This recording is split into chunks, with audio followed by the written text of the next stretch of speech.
7th Standard, Term 3, Unit 3, Play.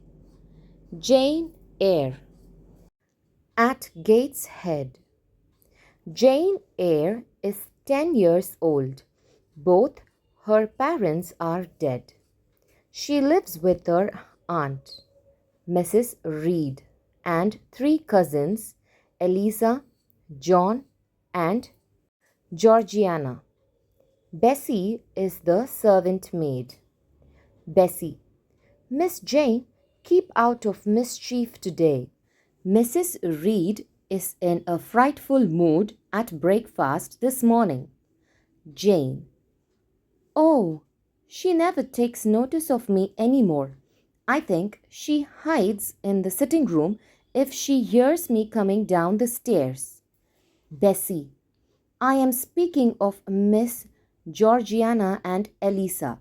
No quarrelling with those two, or you will have the whole house in uproar. Jane: Oh, it's not me who starts it. I'll hide myself in the library with Uncle Reed's book. Jane sits on the floor and looks through a picture book. John, Georgiana, and Eliza come. John: Here she is. Jane: What do you want? John: How dare to ask me what do you want? Come here when I call you. Eliza: What are you reading now? Jane: Bewick's History of British Birds. John: Show me. Eliza: It's one of the father's book. You know, not one of these books belongs to you. John: Bring it to me here. Jane rises and cautiously goes to John. John: You have no business to take our books. You are a dependent. You have no money. Your father left you none. You ought to beg not to live here with gentlemen's children like us. Go, stand by the door there, out of the way of the mirror and the windows. Jane moves a few steps away. John throws the book at her. John runs towards Jane and grasps her hair and shoulder. He hits her with something. 1 or 2 drops of blood from her head trickle down her neck. Eliza screams. Bessie and Mrs. Reed come. Bessie: Dear, dear, what fury to fly at Master John like this. Mrs. Reed: Frightful child, take her away in the red room and lock her in there. Bessie: But Mrs. Reed. Mrs. Reed: The red room. Do as I say. Bessie: Didn't I say? Jane: He threw the book at me. Bessie: Come quickly. What shocking behavior for a young girl. Bessie brings Jane to the red room and leaves her there. Jane collapses to the floor and cries. She hears some noise and screams. Jane: Bessie, let me out. Please let me out. Help me, Bessie. Mrs. Reed and Bessie appears out in the hall. Mrs. Reed: What is the horrible child up to now? Bessie: Miss Jane, are you all right? Jane: Let me out. Please, Bessie. Bessie: Are you hurt? What is the matter? Jane: I heard something. Please unlock the door. Mrs. Reed: Stop this screaming. I will not be taken in by your tricks, Jane. I shall let you out in the morning. Jane is left in the room. When she wakes up, Bessie is sitting next to her. Jane is confused. Jane: Where? Bessie? Bessie: It's Bessie, Jane. You have been asleep ever so long. It's nearly dinner time. Jane: Am I ill? I feel so ill. Bessie: Doctor has been and gone. He says it's fever. Jane: Am I going to die? Bessie: No, child. You will be all right within a week.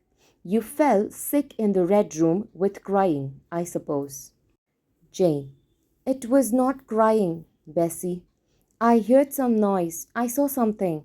Bessie, don't upset yourself again. Now you need to rest. Jane, it was Uncle Reed. Bessie, shh. No more talking. Close your eyes. I will stay with you. Jane, I shall never forget it. Jane falls asleep. Bessie, poor child, I do believe it. After this incident, Mrs. Reed writes a letter to Mr. Brocklehurst, who is running a school, Lowood. He visits Gateshead. Jane is sent to Lowood with him. At Lowood, the driver wakes up Jane. She is let off at the gates of Lowood. She meets Miss Miller and Miss Temple. Miss Miller, Jane Eyre? Jane, yes, madam. Miss Miller, this way. They cross the stage where Miss Temple is waiting.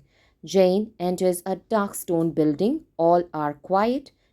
She neither sees or hears any other student. Miss Temple, this child is very young to be sent alone. She had better be put to bed soon. She looks tired. Are you tired? Jane, a little, madam. Miss Temple, and hungry too, no doubt. Let her have some supper before she goes to bed. Miss Miller to Jane, is this the first time you have left your parents to come to school, my little girl? Jane, my parents are dead. Miss Temple, oh, I see. Can you read and write?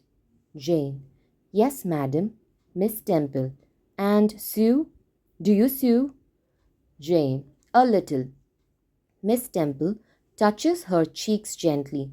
I hope you shall be a good girl, Jane Eyre. Jane, yes, madam. Miss Miller and Jane exit. The next day, Miss Miller and Jane enter a wide long room. There are many girls of age 10 to 20. All are uniformly dressed. The room is noisy. Miss Miller, silence. The girls quieten immediately. Go to the wash. When the girls get there, they hesitate. What is the matter? Time to wash? Girl, Miss Miller. Miss Miller, what is it? Girl, the water is frozen again. Miss Miller, very well. Monitors. Removes the basins. Miss Temple enters. Miss Miller, the new girl. Where shall I put her, Miss Temple? Miss Temple, perhaps the fourth form. Miss Miller, but she is so little.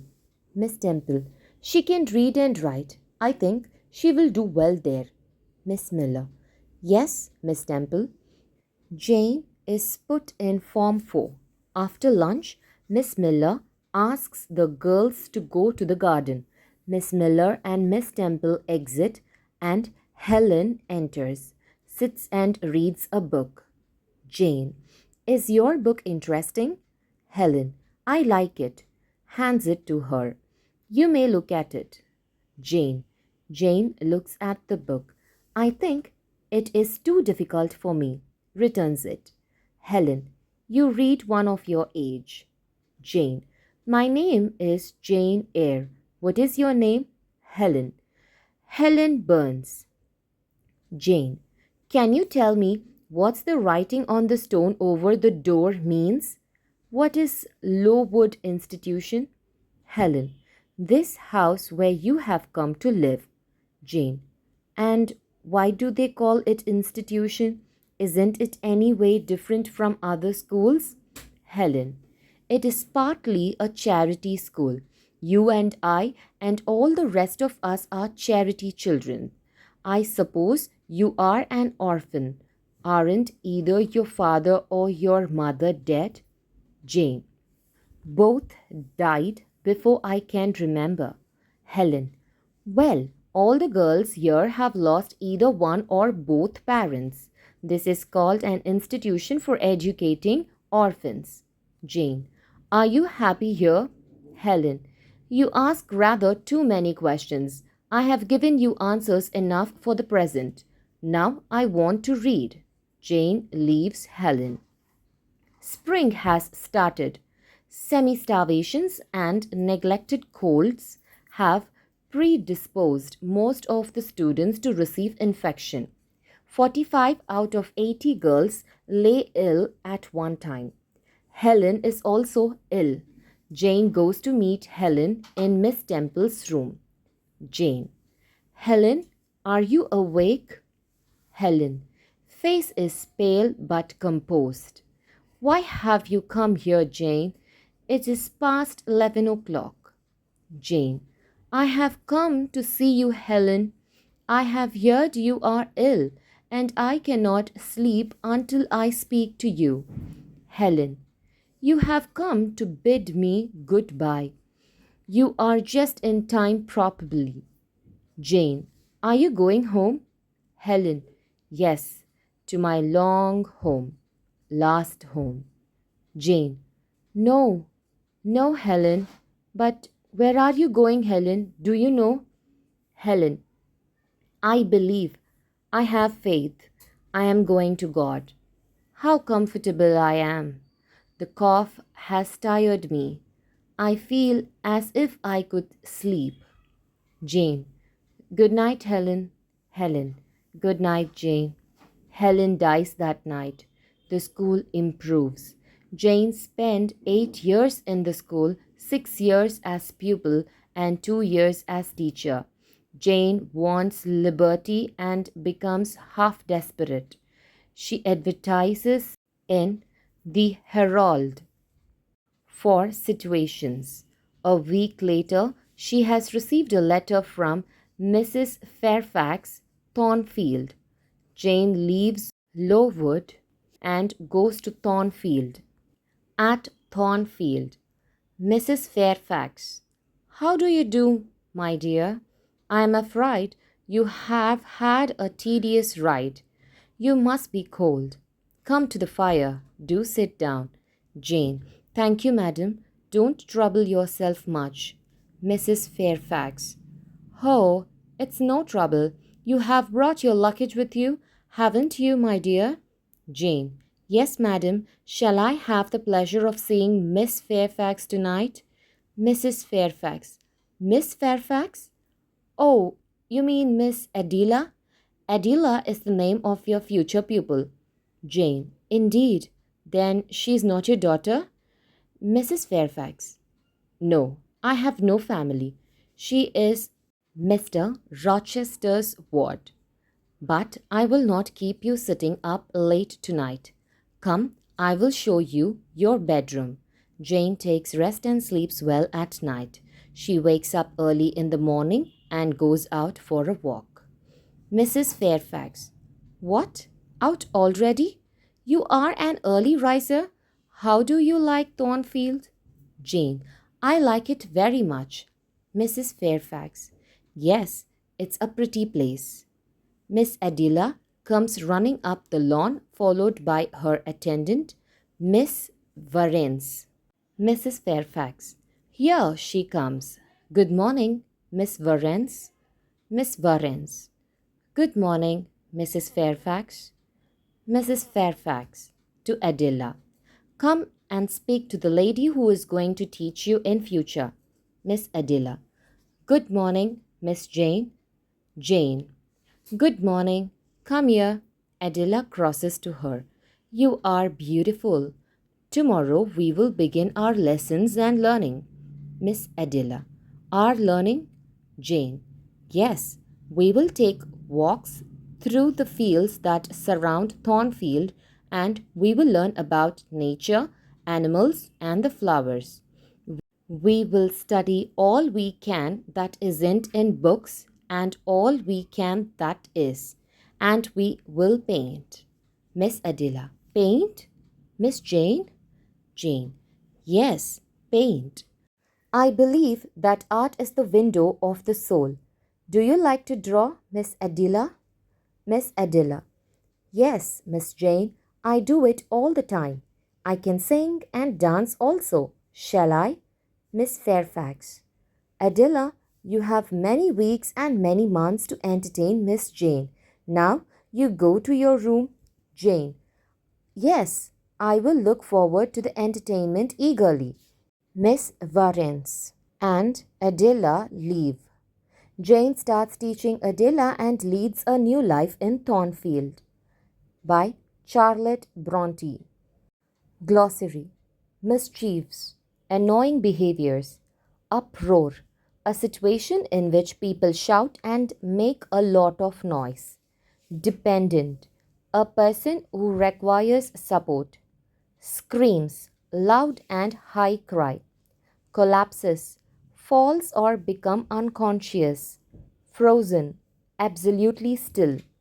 Charity, a foundation created to promote the public good. Predisposed, influenced people to a particular behavior. Composed, calm and in control of feeling. Tedious, tiresome. Lawn, an area of ground covered in grass.